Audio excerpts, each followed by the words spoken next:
ሰላም ጤና ይስጥልኝ ውድ የሐሴ ስፖርት አድማጮች፣ በዛሬው የስፖርት መረጃችን 48 ሀገራት በተሳተፉበት የዘንድሮው የዓለም ዋንጫ ውድድር 44 ሀገራት ተሰናብተው 4 ሀገራት ብቻ ቀርተዋል። አራቱ የግማሽ ፍጻሜ ተፋላሚዎችንና የዝውውር ዜናዎችን ጨምሮ ሌሎች አጫጭር ስፖርታዊ መረጃዎችን ይዤ ቀርቤያለሁ። በስፋት የማስደምጣችሁ ይሆናል። አብራችሁ ይቆዩ።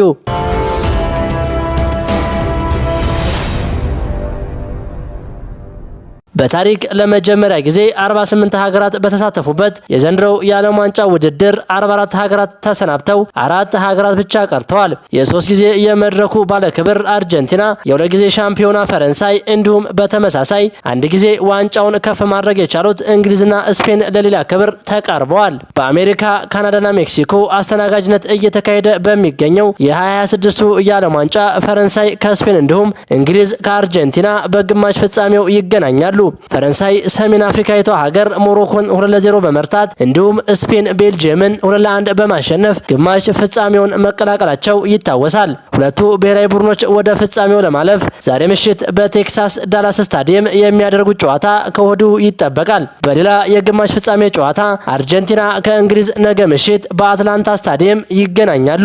በሩብ ፍጻሜው እንግሊዝ ኖርዌይን እንዲሁም አርጀንቲና ስዊዘርላንድን በጭማሪ ደቂቃ ማሸነፍ ለግማሽ ፍጻሜው መድረሳቸው ይታወቃል። ሁለቱ ብሔራዊ ቡድኖች መገናኘታቸውን ተከትሎ ብዙዎች አርጀንቲና ሻምፒዮን በሆነችበት የ1986 የዓለም ዋንጫ የእግዚአብሔር እጅ በመባል የምትታወቀውንና ዲያጎ ማራዶና በእንግሊዝ ላይ በእጅ ያስቆጠራትን ግብ እያስታወሷት ይገኛሉ።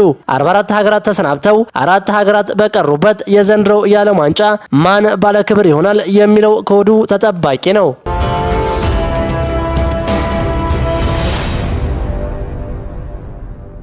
ማንቸስተር ዩናይትድ 10 ሚሊዮን ፓውንድ ወደ ካዝናው እንደሚያስገባ ይጠበቃል። ፊነርባቼ ሜሰን ግሪንውድን ከኦሎምፒክ ማርሴይ ለማስፈረም መስማማቱን ተከትሎ ከሽያጩ ላይ ዩናይትዶች የ40% መብት ስላላቸው ተጠቃሚ እንደሚሆኑ ታውቋል።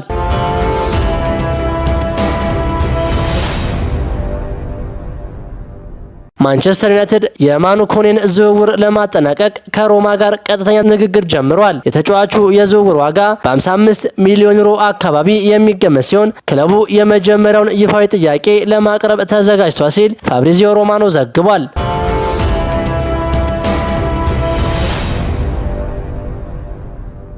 አርሰናል ፊቱን ወደ አርጀንቲና ኮከብ ጁሊያን አልቫሬዝ በድጋሚ ማዞሩ ይፋ ሆኗል። የሰሜን ለንደኑ ክለብ አርሰናል የአርጀንቲናና የአትሌቲኮ ማድሪድ አጥቂን ዝውውር ከቅድመ ውድድር ዝግጅት ቀደም ብሎ ለማጠናቀቅ ፍላጎት እንዳለው ይፋ ተደርጓል። የ26 ዓመቱ ተጫዋች በዓለም ዋንጫው ሩብ ፍጻሜ በብዙ ተቸግረው ስዊዘርላንድን 3-1 ባሸነፉበት ጨዋታ ሁለተኛውን ጎል በጭማሪ ደቂቃ 111ኛው ደቂቃ በግሩም ሁኔታ ማስቆጠር መቻሉ ይታወቃል። አልቫሬዝ በክረምቱ የዝውውር መስኮት ከአትሌቲኮ ሊለያይ እንደሚችል በሰፊው እየተነገረ የሚገኝ ሲሆን ተጫዋቹም የመልቀቅ ፍላጎት እንዳለው ለባለቤት ክለቡ በግልጽ አስታውቋል ተብሏል።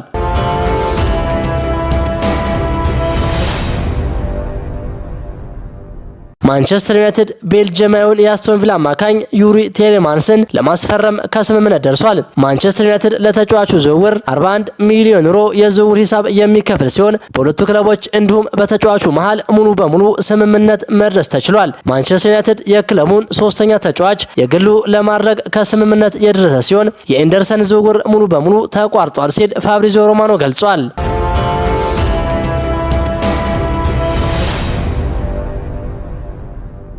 ቶተናም አስደናቂ የ145 ሚሊዮን ፓውንድ የአጥቂ ድርብ ፈራሚ ለማድረግ ተቃርቧል። የበርንማውዙን አጥቂ ጁኒየር ክሩፒ ከፒኤስጂ ይልቅ ቶተናምን መርጧል ተብሏል። ከፒኤስጂ ከተቋቋሙት ኮከቦች ጋር ከመወዳደር ይልቅ በሮቤርቶ ዲዘርቢ ስር ትልቅ ሚና ይኖረዋል ተብሎ በማመን ተስማምቷል። ቶተናም 85 ሚሊዮን ዩሮ የዝውውር ጥያቄ እንደሚያቀርብ ይጠበቃል። በርንማውዝ በበኩሉ ቶተናም የሚያቀርበውን ዋጋ ሊያጤነው ይችላል ተብሏል። ቶተናም ከክሩፒ በተጨማሪ ሳቪኖን ከማንቸስተር ሲቲ ለማስፈረም ጥያቄ አቅርቧል። ሁለቱም ዝውውሮች ከተጠናቀቁ ስፐርስ በበጋ ወቅት ትልቅ የመልሶ ግንባታ ስራቸውን ሲቀጥሉ በሁለት አስደሳች ወጣት አጥቂዎች ላይ 145 ሚሊዮን ዩሮ ያወጣሉ።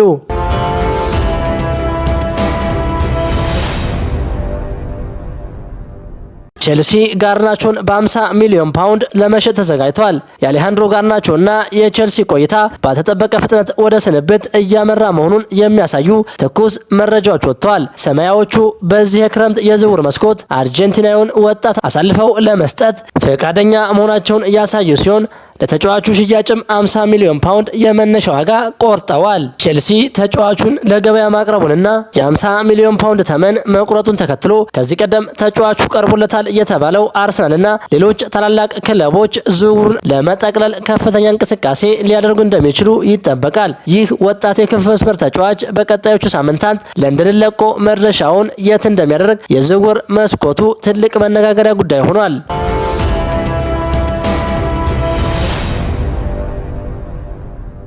ፔፕ ጋርዲዮላ ቀጣዩ የጣሊያን ብሔራዊ ቡድን አሰልጣኝ ለመሆን እጩ ሆኖ መቅረቡን የጣሊያኑ ላጋዜጣ ዴሎ ስፖርት ጋዜጣ ዘግቧል። የሀገሪቱ እግር ኳስ ኃላፊዎች ጋርዲዮላ ለብሔራዊ ቡድኑ አጠቃላይ ለውጥና አዲስ መነሳሳት ማመንጣት የሚችል ብቸኛው ሰው አድርገው ያዩታል። የአሰልጣኙ ከፍተኛ የደሞዝ ጥያቄ ለዝውውሩ ዋነኛ እንቅፋት እንደሚሆን የተገለጸ ሲሆን ቡድኑን ከባዶ የመገንባቱ ከባድ ፈተና ጋርዲዮላን ሊስበውና ሊያሳምነው ይችላል የሚል እምነት አላቸው።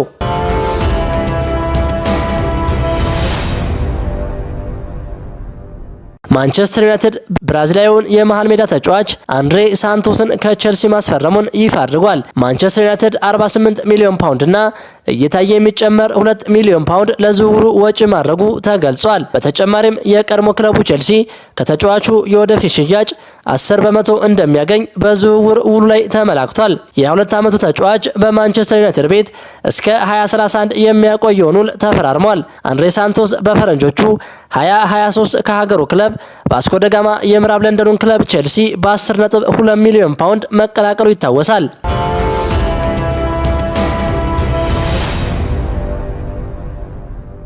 ክቡራን የሀሴ ስፖርት አድማጮች የዛሬው የስፖርት መረጃችን ይህንን ይመስል ነበር። ሐሳባችሁን በኮሜንት አጋሩኝ። ለሌሎችም ድረስ ሸር አድርጉት። ቸር ተመኘን።